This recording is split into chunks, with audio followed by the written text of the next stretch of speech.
Farel Mukmin. Itulah yang bertugas pada malam hari ini, yaitu malam ke-7 Ramadan.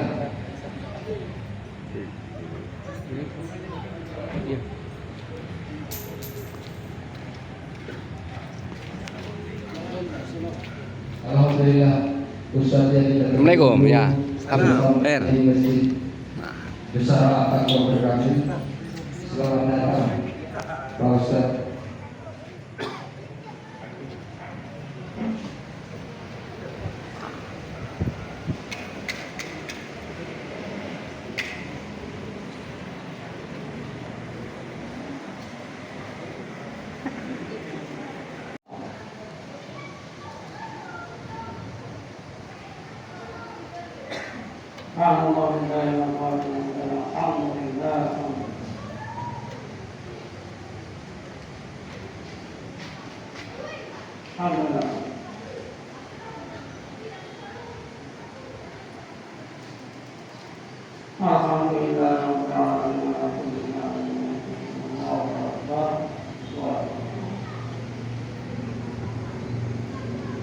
Assalamualaikum warahmatullahi wabarakatuh.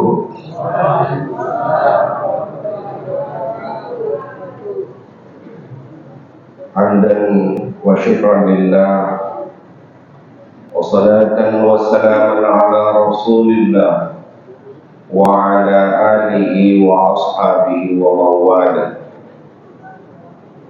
Ashhadu an la ilaha illallah wa ashhadu anna Muhammadan abduhu wa rasuluhu la nabiyya ba'da. Qala Allah ta'ala fi kitabil karim, a'udzu billahi minasy syaithanir rajim. Bismillahirrahmanirrahim. Walau anna ahlal qura amanu wattaqaw la fatahna 'alaihim barakatin minas samaa'i wal ardh walakin kadzdzabu fa'akhadnahum bima kanu yaksibun. Waqala Nabi sallallahu alaihi wasallam, man kharaja min baiti fi talabil ilmi fa huwa fi sabilillahi hatta yamut. Dari kita Muhammad sallallahu alaihi wasallam pernah bersabda, barang siapa yang mendengarkan taklim datang dari rumah, maka dia telah tergolong pada orang yang berjihad di jalan Allah sampai ia kembali ke rumah. Mudah-mudahan semua yang hadir di tempat ini yang mendengarkan taklim ini, mudah-mudahan semua kita dalam posisi dinilai berjihad di jalan Allah. Ketua Takmirul Masjid beserta perangkat dan imaman masjid dan seluruh haji, hajjah, tokoh-tokoh agama, tokoh masyarakat, majelis taklim, kawin, IPKM, dan seluruhnya yang tidak dapat saya sebutkan satu persatu, mudah-mudahan disebutkan oleh Allah Subhanahu wa Ta'ala.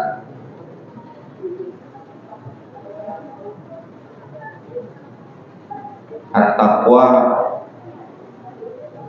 terlalu cepat kan mulai. Sampai sudah ada mau makan malam. Ya sudah. Saya mau mulai dari yang begini dulu. Mengapa ibadah itu kita suka cepat-cepat? Ibadah kepada Allah pingin mau dipercepat. Alasan tepat waktu. Padahal sholat isya ini panjang. Tapi disinilah kita harus menghargai kultur, kebiasaan, budaya. Namun berhubungan dengan ini, mari kita lihat bahwa setiap kultur itu atau budaya itu, kebiasaan itu, haruslah kita perlahan-lahan menggeser itu kepada syariat. Karena jangan sampai adat atau kultur itu menyingkirkan syariat. Dia bisa bersandikan syarak, tapi jangan sampai dia bahkan dibalikkan syariat bersandikan adat. Itu jadi persoalan. Karena kita tahu bulan Ramadan, Kita sudah tahu ibadah sholat. Kita sudah tahu yang namanya berzakat, bersedekah, haji. Tapi kita tidak paham tentang hakikat.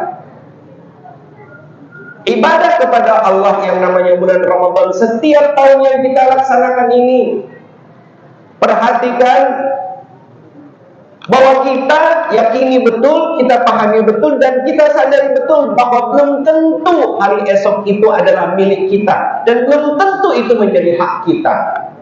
Apalagi untuk bulan Ramadan di tahun yang akan datang. Kesadaran inilah yang dibutuhkan. Ibadah begitu panjang, ibadah begitu banyak, tapi tidak mengandung kualitas. Lagi taklim, dia lebih memilih untuk menyingkir dari tempat taklim itu, berkumpul-kumpul menceritakan aib orang dengan diberikan formula rokok dan kopi.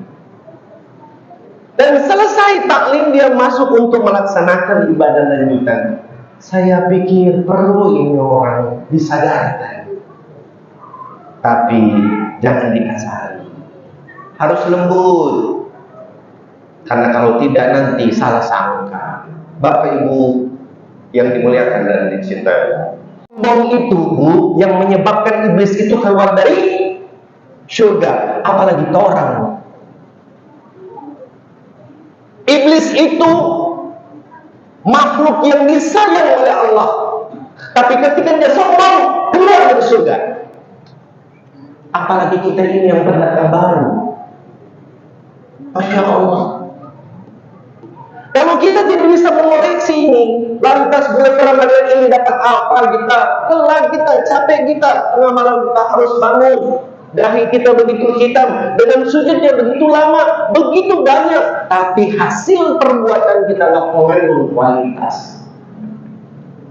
Mungkin ini tidak nyaman apa yang saya sampaikan. Sebagaimana juga para ustadz ketika datang, buru-buru datang untuk bisa memuaskan apa jamaah mau, dan yang terkadang juga itu cemooh kalau salah menyampaikan. Tapi bagi saya, mudah-mudahan kita semua bisa mendapatkan yang namanya hikmah di balik ceramah yang singkat ini. Bapak Ibu yang dimuliakan oleh Allah, kenapa sampai ada orang yang ketika dia kaya tapi dia tidak bahagia? Ketika kita lihat orang miskin tapi dia bahagia, pernah lihat itu Ibu? Pak, bahagia sekali suami istri walaupun dia tidak punya uang. Senang sekali ketika dia berbuka dengan suami istri, dengan anak-anak, walaupun dia nggak punya harta. Mengapa? Hatinya selamat. Selamat dari yang namanya chat, berubah tetangga, dia nggak ribut. Beli motor, beli mobil tetangga, dia nggak ribut. Karena dia tahu bahwa itu rezekinya. Saya rezekinya lain. Yang paling penting ukuran kita melihat orang itu untuk bisa mendapatkan itu tidak bisa dilihat dia kaya atau miskin. Yang paling penting dia bahagia. Untuk apa punya harta yang banyak? Untuk apa punya yang namanya mobil yang mewah? Banyak jumlahnya, tapi hatinya tidak tenang karena kredit masih setiap bulan. Apa yang terjadi? Ma asabaka min sayyi'atin famin nasi. Keburukan yang akan dia datangi. Dan jangan pernah bertanya keburukan itu datangnya dari tetangga, dari siapapun, tapi dia melakukan karena ulahnya sendiri. An-Nisa ayat 9. Bulan Ramadan, mulailah dari yang namanya niat. Niat karena Allah kita puasa. Ustaz, ada nggak orang yang berpuasa bukan karena Allah? Ada? Ada. Ada orang yang puasa 3 hari hanya untuk bisa jadi babi ngepet. Ada.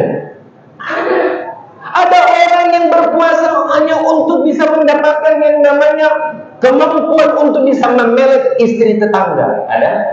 Ada. Ada orang yang berpuasa hanya untuk bisa mendapatkan ilmu kebal. Ada? Ada. Man shoma Ramadhana imanan wa ihtisaban ghufira lahu ma taqaddama min dhanbi.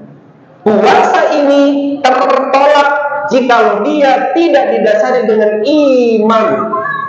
Iman kepada siapa? Allah Subhanahu wa ta'ala. Apa yang tercapai? Ghufira lahu. Yang di ujungnya adalah pengampunan dari Allah. Yang kita lupakan yang di tengah. Man shoma ramadhana imanan wah disaban. Apa? Kita mendapatkan pahala dari Allah Subhanahu wa ta'ala. Apa itu bentuk pahala yang kita dapati? Kebahagiaan. Pak, Bu, orang yang ingin pahala dari dia menjaga puasanya, dia menjaga yang namanya ibadah-ibadahnya, wajib bagi Allah untuk mendatangkan pahala buat dia, hadiah buat dia. Satu ketika ada seorang pemuda yang bernama Thabit bin Ibrahim. Ketika di pinggir sungai, dia melihat ada buah apel yang lewat. Dia ambil dan langsung memakannya karena kerongkongan perutnya keroncong.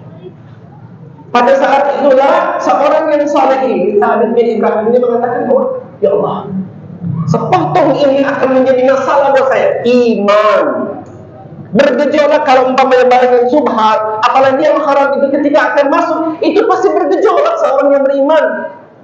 Ini bukan tuntunan, ini haram. Maka untuk membuat keridhaan Allah, keridhaan itu akan datang dari pemilik buah ini. Kau harus minta keridoannya. Maka dia menyusuri yang namanya seluruh sungai itu. Barangkali ada pohon apel yang tinggal di situ. Apa yang terjadi? Ketemu pohon apel itu. Bertemu pula dengan yang namanya pemiliknya. Pemiliknya kata, "Enak. Itu apa? Apa ini? Ridhoi apel yang aku sudah makan. Karena kalau tidak ini akan menjadi sesuatu yang buruk bagi diriku. Kalau engkau tidak ridhoi maka ini akan jadi haram. Dia akan jadi daging, dia akan jadi darah, darah disemprotkan ke otak, otak itu akan memerintahkan mata, mata akan berbuat A, B, itu tergantung saraf kita, tergantung kepada otak kita. Otak memerintahkan telinga, telinga itu juga mendengarkan hal-hal yang maksiat ataupun tidak maksiat. Otak itu juga memerintahkan mulut kita. Itu berawal dari makanan yang haram atau halal. Maka pada saat itu pemilik itu mengatakan bahwa anak ini orang baik. Baik, saya akan memaafkanmu jikalau kau mengambil anakku. Bagaikan mimpi di siang bolong. Kenapa? Karena anaknya, kata pemilik kebun itu, anakku buta, anakku tuli, anakku bisu, dan anakku lumpuh. Bagaikan petir di siang bolong. Tapi hamba Allah yang dia ibadah, dia hidup karena keimanan kepada Allah. Apa yang terjadi? Dia mengiyakannya. Kalau itu adalah izin Allah, saya laksanakan asalkan kau ridhoi. Sepenggal atau sepotong yang namanya apel yang telah aku masukkan ke dalam perutku. Jadilah akad nikah. Masuklah ke dalam kamar, ketemu dengan calonnya. Assalamualaikum. Bagaimana bisa mendengar tuli? Tapi dia menyapa, waalaikumsalam warahmatullah. Suaranya begitu indah ketika muncul bening. Apa kata Thabit? Salah masuk. Mungkin ini bukan. Ditangkap oleh tangan istrinya yang begitu lembut. Apa dia kata? Apakah adikku mengatakan bahwa aku buta? Iya. Maka aku buta dari maksiat. Apakah adikku mengatakan bahwa tendaku tuli? Iya. Telingaku ini buta, tuli dengan yang namanya maksiat. Apakah mulutku bisu? Iya, buta, tuli, dan bisu dari kemaksiatan. Dan kakiku, kata abiku, lumpuh? Ya, karena aku tidak pernah diizinkan ke tempat-tempat maksiat. Bapak Ibu yang dimuliakan oleh Allah, sebagai akhir dari kami dan mereka bertemu, karena niat untuk merubah lebih baik, izin ridho dan niat karena Allah. Perkawinan mereka melahirkan seorang anak yang ilmunya tersebar di seluruh penjuru dunia, dan dia menjadi imam senior bagi imam-imam mazhab yang lain. Siapa dia? Ada Imam Abu Hanifah An-Nu'man bin Sa'id bin Sabit. Ada di Tuhan hari raya yang ke-12 jadi barakallahu fi wa lakum bil Qur'an al-Karim. Semoga Allah Subhanahu wa taala memberikan keberkahan kepada kita dari yang namanya Al-Qur'an yang turun di bulan ini. Amin ya rabbal alamin. Assalamualaikum warahmatullahi wabarakatuh. نسألك الجنة ونعوذ بك من النار أشهد أن لا إله إلا الله أستغفر الله نسألك الجنة ونعوذ بك من النار أشهد أن لا إله إلا الله أستغفر الله نسألك الجنة ونعوذ بك من النار اللهم إنك عفو تحب العفو فاعف عنا اللهم إنك عفو تحب العفو فاعف عنا اللهم إنك عفو تحب العفو فاعف عنا يا كريم بسم الله الرحمن الرحيم نويت صوم غريب الأداء فرض شهر رمضان هذه السنة لله تعالى saya niat puasa pada besok hari untuk menunaikan fardu bulan Ramadan tahun ini karena Allah Ta'ala.